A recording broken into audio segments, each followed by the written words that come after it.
fazendo com que a sua dimensão regulatória, né, seja o foco da nova versão.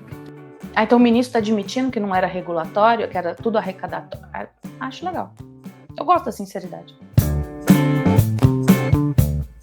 Pessoal, sejam bem-vindos a mais um Fala Duquesa, dessa vez em edição extraordinária. Sim, porque parece que o assunto do IOF vai continuar rendendo aí por muito tempo. E como a gente já imaginava, a reunião de líderes que foi no domingo à noite rendeu bastante, inclusive rendeu uma entrevista coletiva na porta domingo à noite. Todo mundo já tinha ido dormir, todo mundo já estava tranquilo, mas aqui no Brasil é assim, as coisas não funcionam, você não consegue ficar tranquilo o tempo inteiro.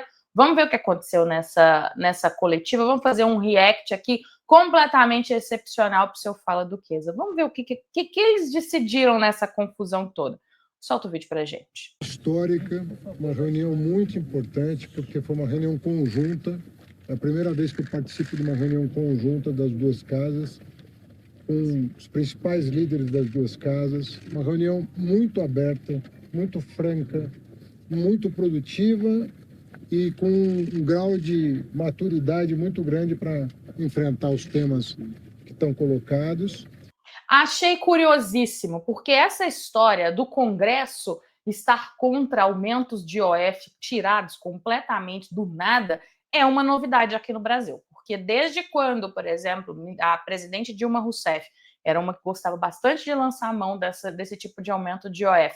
Vamos lembrar que o IOF ele é um imposto tido como regulatório, ou seja, só precisa ali de um decreto, e aí você aumenta uma quantidade ali da alíquota e o dinheiro vai pingar bonitinho, não tem que ficar respeitando a anterioridade, não tem que ficar falando, daqui a tanto tempo que eu vou cobrar, daqui a qualquer coisa que eu vou cobrar. Não, já é um negócio aqui, não fala nada com o Congresso, e sempre isso daí passou suave. O Congresso nunca olhou com os olhos ali, vamos dizer assim, vendo ali de uma maneira errada esse aumento do IOF. Aparentemente, parece que agora todo mundo amadureceu, tocou um sininho lá, não vou reclamar, porque o Congresso tem mais é que fazer isso mesmo, mas que tá ficando engraçado essa história? Tá ficando engraçada essa história. Eu dividiria assim, os temas em 4 temas que foram abordados, né?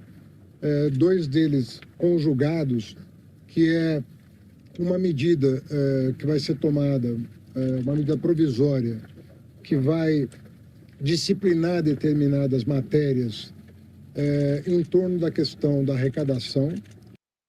Não, se você estava esperando corte de gastos aí, você perdeu seu tempo, ficou acordado domingo até mais tarde, sem motivo nenhum, né? Porque é lógico que a gente não vai falar de corte de gastos, é óbvio que a gente não vai falar de ajuste de despesa, é óbvio que a gente vai falar de quê? De mais medidas arrecadatórias, só troca o imposto. Então troca o imposto, ministro. Que visa basicamente o mercado financeiro, o sistema financeiro, é uma medida que corrige distorções no sistema de crédito, na cobrança de impostos sobre títulos, sobre rendimento sobre títulos.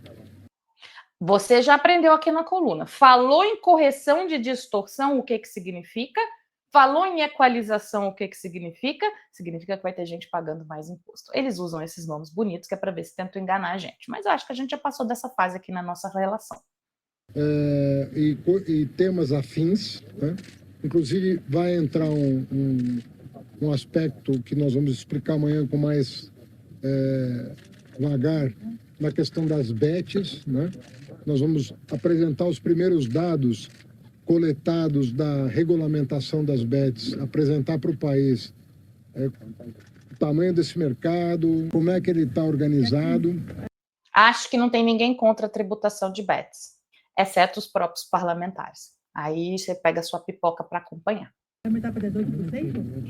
Na verdade, a proposta original do governo era 18, né? E nós apresentamos para os parlamentares o tamanho desse mercado, né? Que ficou durante muitos anos sem um disciplinamento, né? Então, agora, a primeira vez que nós temos dados da secretaria pertinente, né? Que vai encaminhar formalmente agora para o parlamento, mas eu já apresentei os dados informalmente, que vão chegar aqui, para mostrar o tamanho, né, desse mercado e desse problema, na verdade, né? E ponderamos sobre a necessidade de repensar o projeto original, né? Então, isso também vai ser matéria dessa medida provisória. E o que essa medida provisória vai nos permitir? ela vai nos permitir recalibrar o decreto do IOF. O curioso dessa história toda é que dentro do material que o ministro apresentou ontem, né, para os parlamentares, tinha ali uma possibilidade de ajuste na tributação do sistema financeiro, que ele falou ali agora há pouco.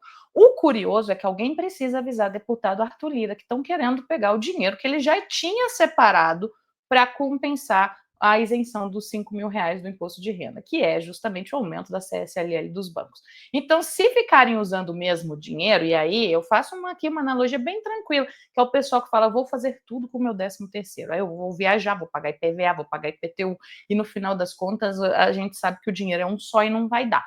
Basicamente aqui é o que está acontecendo. Vamos usar, então, vamos aumentar a CSLL dos bancos, mas aí alguém precisa avisar para o dono lá do projeto do imposto de renda, que pode ser que ele não fique muito feliz com isso, porque aqui é assim, entendeu? Dormiu, o pessoal está levando o dinheiro embora.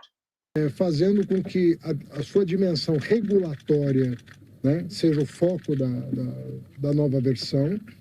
Então o ministro está admitindo que não era regulatório, que era tudo arrecadatório. Acho legal. Eu gosto da sinceridade.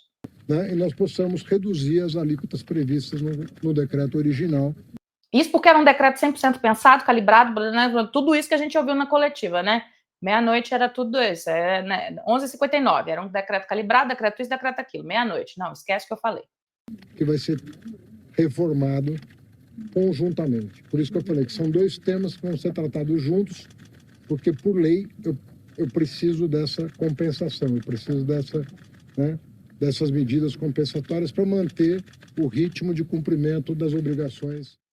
Noves fora, ele precisa manter a medida da arrecadação, ele precisa cobrir o rombo que a gente sabe que existe, seja de desoneração da folha, seja o que for. O problema é que todas essas outras medidas, né, que não envolvem diretamente, por exemplo, o IOF, que, como eu disse para vocês, pode ser que aumente ali do dia para a noite, como eles fizeram, mas no caso de aumentar a CS de banco ou algum tipo de outro tributo que possa, né, acontecer, ele seja nas bets ou alguma coisa, o governo necessariamente precisa esperar um tempo, e é tempo que a gente não tem, afinal de contas, a gente precisa fechar as contas do ano. Certamente vem mais por aí e a gente vai continuar de olho, porque a presepada parece que está longe de chegar no final, para a alegria de quem gosta de entretenimento. O único lado ruim do entretenimento é que a gente está aqui dentro do Brasil, né? Então a gente sofre com tudo isso. Realmente é muito atrapalhada para quem deveria estar com a política fiscal nas mãos e tomando conta do país. Mas enfim, voltamos a qualquer momento com mais uma presepada que surgiu do nada para a gente comentar aqui com vocês. E se vocês não viram ainda, a coluna dessa semana tá imperdível, explicando justamente esse problema arrecadatório e esse problema de que as isenções tributárias são todo o problema, a arrecadação, a gente precisa melhorar a arrecadação. Assistam o vídeo da coluna, tá explicadinho, você vai conseguir entender tudo. Obrigada e a gente se vê lá. Curte, compartilha, manda para todo mundo, hein? No final de contas, você tem que ficar bem informado, mesmo que seja para passar raiva. Eu não vou passar raiva sozinho. Até mais!